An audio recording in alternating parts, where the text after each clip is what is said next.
जय श्री कृष्णा।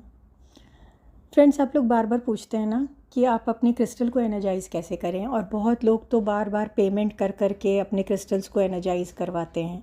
तो ये वीडियो मैंने स्पेसिफ़िकली आप लोगों के लिए बनाया है, जिससे बिना किसी और की हेल्प लिए हुए आप खुद अपने क्रिस्टल को अपने नीड के अकॉर्डिंग एनर्जाइज़ कर सकते हैं, क्योंकि क्रिस्टल आप बार बार कहाँ किसी और से एनर्जाइज़ कराते रहेंगे। इसके लिए आपको कुछ चीज़ों को बस समझ के चलना है। देखिए, क्रिस्टल आपने लिया है तो सबसे पहले आपको पता होना चाहिए कि क्रिस्टल पंच तत्वों से मिलकर एक नेचुरल प्रोसेस से बनी हुई चीज़ है। ये कोई आर्टिफिशियल चीज़ नहीं है। तो इसको एनर्जाइज़ करते वक्त आप इस फैक्ट को याद रखेंगे कि आपको इसको एनर्जाइज़ पंच तत्वों के हेल्प से ही करना है। वो मैं एक्सप्लेन करती हूँ कैसे। सबसे पहले आप ये देखिए कि आपका क्रिस्टल रियल है या नहीं है। क्रिस्टल रियल है, इसकी सबसे अच्छी पहचान है कि आप जब उसको हाथ में लेंगे, किसी भी कंडीशन में लेंगे, उसकी तासीर ठंडी होगी। और जो लोग मेडिटेट करते हैं वो अगर हाथ में क्रिस्टल को लेके 2 मिनट ध्यान करेंगे तो वो देखेंगे कि ये वाइब्रेट कर रहा है। बिना एनर्जाइज्ड क्रिस्टल भी वाइब्रेट करता रहता है। पर सेकेंड 6,40,000 टाइम्स क्रिस्टल वाइब्रेट करता है। इस वाइब्रेशन को फील करने के लिए आपकी अपनी वाइब्रेशन अच्छी होनी चाहिए। ये ठंडा रहेगा, आप चाहे किसी भी कंडीशन में छोड़ेंगे, कितनी भी गर्मी है कुछ है, थोड़ी देर बाद वो वापस आकर ठंडा ही उसकी तासीर, क्योंकि तासीर ही ठंडी है। तो इन दो चीज़ों से आप समझ सकते हैं। और ये भी देख सकते हैं कि बहुत ज़्यादा कॉस्मेटिकली जो ब्यूटीफुल दिखेगा वो क्रिस्टल पॉलिश्ड क्रिस्टल होगा। क्रिस्टल हमेशा रॉ फॉर्म में अगर है तो वो थोड़ा सा आपको पुराना, अनटाइडी, उसके अंदर क्रैक्स, रेशे, ऐसी चीज़ें दिखेंगी आप अगर सनलाइट में करके देखेंगे। तो ये रियल क्रिस्टल की पहले पहचान कर लीजिए कि आपका क्रिस्टल अच्छे क्वालिटी का है या नहीं है, क्योंकि वो बहुत फ़र्क करता है। फर्स्ट टाइम जब आप क्रिस्टल ले रहे हैं तो मैं सजेस्ट करूँगी, क्योंकि उसमें प्राण ऊर्जा डालने का काम करना होता है। अब तो आप किसी भी रिनाउंड पर्सन से, किसी हीलर से, किसी आपके गुरु वगैरह से उसको एनर्जाइज़ करा लीजिए, और इस एनर्जाइजिंग के प्रॉपर पेमेंट कीजिए, क्योंकि इसमें प्राण प्रतिष्ठा वो डालेगा। इसमें वो ये प्रोग्रामिंग डालेंगे कि वो आपके नीड और आपकी एनर्जी के हिसाब से आपके लिए काम करे। अगर आप बिना एनर्जाइज क्रिस्टल को यूज़ करते हैं तो वो बिल्कुल ऐसे होता है जैसे शोपीस की तरह, या उसके ऑर्नामेंटल वैल्यूज़ होते हैं, लेकिन एनर्जाइज क्रिस्टल के फिर आपके पर्पस के अकॉर्डिंग वैल्यू हो जाते हैं। तो आपने किसी से फर्स्ट टाइम जब क्रिस्टल परचेज़ किया, एनर्जाइज करवा के कर लिया, और उसके बाद आप इनिशियल उसको यूज़ कीजिए। फिर 2-3 महीने बाद आपको जो अब मैं प्रोसेस बता रही हूँ उससे बार बार आप अपने क्रिस्टल को खुद एनर्जाइज़ कीजिए। क्यों फर्स्ट टाइम किसी हीलर या गुरु वगैरह से एनर्जाइज़ करके लेना है? क्योंकि किसी चीज़ का इनिशिएशन ही सबसे इम्पॉर्टेंट चीज़ होती है। वो आप अपने फील्ड के एक्सपर्ट होते हैं, उन्हें पता है क्या सिंबल डालना है, आपके लिए क्या करना है, कौन से मंत्रा करने हैं। वो आपके नीड के अकॉर्डिंग उसको एनर्जाइज़ करके देंगे। वो क्रिस्टल आपके लिए 2-3 महीने काम करेगा, आपके वाइब्रेशन को वहाँ तक लेकर आएगा कि अब आप इसको खुद एनर्जाइज़ कर पाएँ। तो इस चीज़ को बहुत क्लियर रखिएगा अपने माइंड में। आप 4 क्रिस्टल की जगह एक ही क्रिस्टल लीजिए, लेकिन उसका एनर्जाइज़ करने वाला पर्सन और उसकी वाइब्रेशन बहुत इम्पॉर्टेंट है, और क्रिस्टल रियल होना बहुत इम्पॉर्टेंट है ना। आपने उसको 2-3 महीने यूज़ किया, उसके बाद आप उसको एनर्जाइज़ करने की सोचिए। देख लीजिए आसपास जब भी आपके पूर्णिमा का दिन आ रहा है, suppose 15th of any month पूर्णिमा है, तो आप ये प्रोसेस 10th के बाद कभी भी स्टार्ट कर दीजिए। पूर्णिमा से एक दिन पहले, एक दिन बाद, पूर्णिमा के दिन वो वाइब्रेशन सेम रहेंगी। डे 1 पे आप अपने क्रिस्टल को 24 आवर्स के लिए या तो सॉल्ट वाटर में डाल के छोड़िए, या जिन लोगों को गंगा जल या किसी भी होली रिवर का पानी अवेलेबल है उसमें डिप करके छोड़ दीजिए। आपको कुछ भी नहीं करना है। कांच की कटोरी है, उसमें पानी में छोड़ देना है। अगर किसी भी नदी का पानी है तो ऐसे ही रख देना है, और आप कवर करते नहीं करते आपकी विश है। अगर नदी का पानी अवेलेबल नहीं है तो उसको या तो छोटी सी कटोरी में बर्फ़ जमा के उसके ऊपर वो रख देना, वो अपने आप मेल्ट होके पानी होने देना है, या फिर सॉल्ट वाटर में डिप कर देना। अब ये सॉल्ट पिंक हिमालयन सॉल्ट है तो बहुत अच्छा है, नहीं अवेलेबल है तो नॉर्मल सॉल्ट डालिए। किसी भी तरह से अपने को परेशान नहीं करना है, इफ़ेक्ट आपको सब में सेम आएगा। डे 1 हो गया। डे 2 पे आपने अपने ब्रेसलेट को घर के गमले की मिट्टी में दबा देना है। अगर ये गमला तुलसी का है तो बहुत अच्छा है, अपराजिता का है तो भी बहुत अच्छा है, बेल का है या ऐसे जो पेड़ हैं ना उनके अंदर दबाएंगे तो बहुत अच्छा है, नहीं तो आप किसी में भी दबा सकते हैं। मेरी तरफ से आप कैक्टस के गमले में भी दबा देंगे तो भी कोई दिक्कत नहीं है, क्योंकि हमें मिट्टी से मतलब है। उसको निकाल लीजिए, पानी से धो लीजिए। 24 आवर्स तक आप छोड़िएगा, सुबह छोड़िए, शाम से शुरू कीजिए, दिन से शुरू कीजिए, वो आपकी मर्ज़ी है। 3rd डे आप इसको सनलाइट में टांग कर 24 घंटे छोड़ दीजिए। अब ये मत सोचिएगा कि 24 घंटे मतलब सन तो चला जाएगा, तो आप 24 घंटे छोड़ दीजिए। वो सन कब लगना है वो अपने आप लग जाएगा। आपने अगर 3rd के फॉर एग्ज़ाम्पल मैं बोल रही हूँ, अगर आपने 3rd के 8 बजे सुबह टांगा है तो 4th के 8 बजे सुबह उसको उठा लीजिएगा। थोड़ा 1-2 घंटे का डिफरेंस चलेगा। फिर उसको ले करके आप फाइनली मून लाइट में डाल दीजिए पूरा एक 24 घंटा। 4th की शाम को अगर डाला है तो 5th की शाम को उठाइएगा। डाला है मतलब आप कहीं हैंग करके छोड़ दीजिए, जिससे कि उसमें मूनलाइट डायरेक्टली लगते रहे, इसे कवर नहीं करना है। इसके बाद उसे पानी से वॉश कर लीजिए। अब अपने क्रिस्टल को अब आप फाइनली अपने पर्पस के अकॉर्डिंग, ये पंचतत्वों ने एनर्जाइज कर दिया, राइट। अब आप अपने हिसाब से उसको एनर्जाइज करेंगे। फिर आप सोच लीजिए कि आपके क्रिस्टल के बीट्स क्या क्या हैं। अगर कॉम्बिनेशन के बीट्स हैं तो भी, और सिंगल बीट्स हैं तो भी। आप अपना पर्पस सोच लीजिए कि आपको क्या किस चीज़ के लिए क्रिस्टल चाहिए आपको।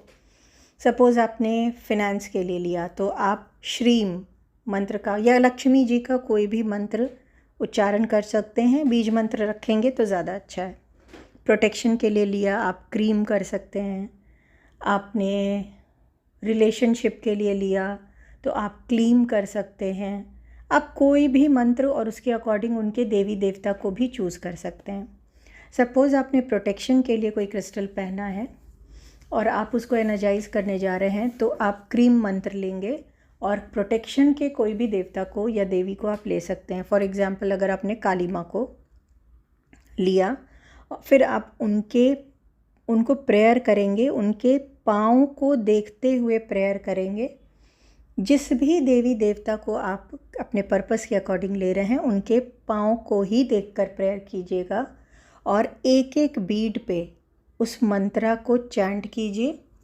अपने क्रिस्टल को अपने लेफ़्ट हैंड पे रख लीजिए, राइट हैंड से उसको कवर कीजिए अपने 3rd आई पे, या फिर डायरेक्टली आँख खोल के उसके बीट्स को देखते हुए आप पहले वहाँ पे देवता का आह्वान कीजिए। जैसे काली माँ का अगर आप ले रहे हैं तो माँ के पैरों को वहाँ पे आह्वान कीजिए कि माँ पैरों से एक एक बीट पे चलेगी, जैसे जैसे आप मंत्र करेंगे।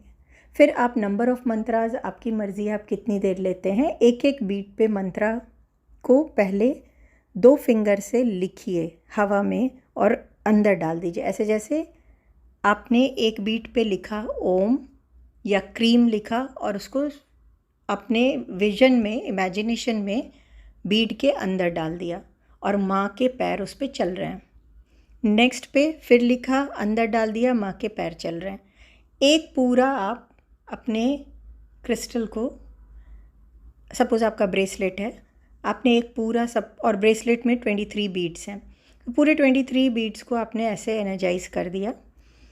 फिर उसको चैंटिंग भी कर दिया, cream cream cream cream cream. एक चैंटिंग 3 बार ब्लोइंग, एक बार बोला क्रीम, एक बीट पे 3 बार फूंक मारना है, फिर क्रीम एक बीट पे 3 बार फूंक मारना है।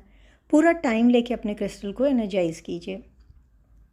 ये करके आपका क्रिस्टल तैयार है, आपको कुछ और करना ही नहीं है। और वो जो एनर्जी देगा वो आपको बहुत अच्छी एनर्जी देगा, क्योंकि ऑलरेडी उसमें प्राण प्रतिष्ठित है। अपने इंटेंशंस को भी डालिए कि आपको क्या चाहिए उस क्रिस्टल से। अगर आप रुद्राक्ष, जैसे आप देखेंगे कुछ क्रिस्टल्स आते हैं, कुछ ब्रेसलेट्स हैं, जैसे क्लियर क्वार्ट्ज और रुद्राक्ष का कॉम्बिनेशन है। तो अगर आप रुद्राक्ष को स्पेसिफिकली जब एनर्जाइज करेंगे तो उसके जितने उठे, पंचमुखी रुद्राक्ष है सपोज, तो उसके उठे वाले जो पोर्शन है, उठा वाला मुंह है, उस पर आप ओम लिखिए। आप थर्ड आई से लिखिए, इमेजिनेशन में लिखिए, फिंगर से लिखिए, आपकी मर्ज़ी है। फीलिंग होनी चाहिए, ट्रस्ट होना चाहिए। ओम लिख के एज इफ़ आपने उसको रुद्राक्ष के अंदर डाल दिया।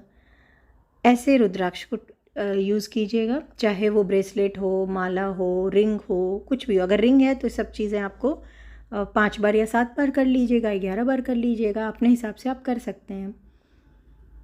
सपोज़ आपका ब्रेसलेट है कोई और कॉम्बिनेशन में है, सपोज़ आपने येलो और ग्रीन कॉम्बो का ब्रेसलेट लिया फिनेंस के लिए, तब आप क्या करेंगे, तो आप वो जो बीड्स हैं उसके अकॉर्डिंग यूज़ कीजिएगा। आप जिन भी हीलर वगैरह से लेंगे उनसे पूछ लीजिएगा अगर आपको नॉलेज नहीं है, या आप यूट्यूब में देख लीजिएगा। इस कलर का आपको क्रिस्टल का नाम तो पता ही होगा। सपोज़ आपने येलो लिया तो आप उस पर कोई गुरु का मंत्र करेंगे, और नहीं समझ में आए तो बृहस्पति देव का मंत्र करेंगे। आपने विष्णु देव का मंत्र कर लेंगे। आपने जो ग्रीन बीड है उसके ऊपर गणपति जी का मंत्र कर लेंगे। तो आपने क्या किया, 2 कॉम्बो को, 2 मंत्र को भी कॉम्बो कर दिया, और उसके अकॉर्डिंग ही उन पे देवी या देवता को स्थापित किया। और ऐसे करके आप अपने क्रिस्टल को पहन लीजिए, आपका क्रिस्टल एनर्जाइज है। अब इन्हीं कामों के लिए आपको बार बार कहीं और नहीं जाना है। अगर आपका क्रिस्टल टूटता है, जो कि बहुत कॉमन चीज़ है, सबसे पहले कुछ ऐसे डेट ऑफ बर्थ्स होते हैं जिनके क्रिस्टल कम से कम 2 बार टूटते ही टूटते हैं। उनमें कुछ पर्टिकुलर नंबर्स होते हैं जो मिसिंग होते हैं, तो वो टूटते हैं और थर्ड टाइम में आपको पहनना होता है, तब वो लंबा चलता है। और वैसे भी एनर्जी अगर बहुत हेवी एनर्जी है, जो क्रिस्टल बहुत नेगेटिव एनर्जी और क्रिस्टल अपने पे ले रहा है, तो भी टूटता है। और बहुत सारे रीज़न्स होते हैं, आपको उन रीज़न के पीछे नहीं जाना है। अगर आपका क्रिस्टल टूटता है, आप उसको सॉल्ट वाटर में डाल दीजिए, नॉर्मल वाटर में डालकर थोड़ी देर छोड़ दीजिए। आपकी इच्छा है, अगर आप चाहें तो ये प्रोसेस को फिर से भी रिपीट कर सकते हैं, जो 1 दिन सनलाइट में, 1 दिन मिट्टी में, आपकी मर्ज़ी है। टूटने के बाद का मैं कह रही हूँ। अदरवाइज़ आप सिर्फ पानी में डिप करके छोड़ सकते हैं। 24 आवर्स निकालिए, उसको फ्रेश वाटर से धो दीजिए। अगर फिर से उसको ज्वेलर वगैरह के पास ले जाके पिरोना है तो वो ज़रूर कीजिए, और उसको ठीक से उसका पैसा दीजिए। अगर उसने सपोज़ 100 रुपीज़ मांगा है तो प्लीज़ आप उसको 120 या 150 दे दीजिए, क्योंकि ये भी, इसके पीछे भी एनर्जी का कनेक्शन होता है। ये देने के बाद आप वापस से आइए और उस पर अपने मंत्रा का प्रोसेस फिर से कर दीजिए। अगर आपको बहुत टाइम टेकिंग लग रहा है तो पूरा नहीं करके आप इसी पूरे प्रोसेस जो अभी बताया उसको शॉर्ट में कर दीजिए, आपका क्रिस्टल वापस एनर्जाइज हो जाएगा। वैसे मैं सजेस्ट करूँगी कि आप पूरा डिटेल प्रोसेस करें, एज इफ़ आप नई एनर्जी से पहन रहे हैं, क्योंकि कई बार क्रिस्टल में खुद में इतनी नेगेटिविटी एब्जॉर्ब करता है कि वो टूट जाता है, तो आपको उसको क्लीन करना है। बस इतना सब प्रोसेस है जिसके लिए आप लोग बार बार पूछ रहे थे। आई होप कि अब आप लोगों को क्लियर हो गया होगा।